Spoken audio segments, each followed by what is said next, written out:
Good morning mga kaludi. Ito na naman po tayo. Nagluto po tayo ng double cheese pizza. Ayan. Ayan mga kaludi.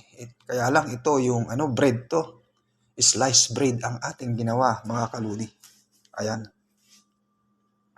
Double cheese pizza mga kaludi with sliced bread to. Hindi dough ang ating ginawa mga kaludi. Ayan. Isasalang natin mga kaludi. Ang ginamit natin ay mozzarella, saka may cheddar fork na cheese. Ayan. Sasalang po natin. Ayan. Ayan mga kaludi. Bye-bye muna kaludi. Bye-bye. Ingat po kayo.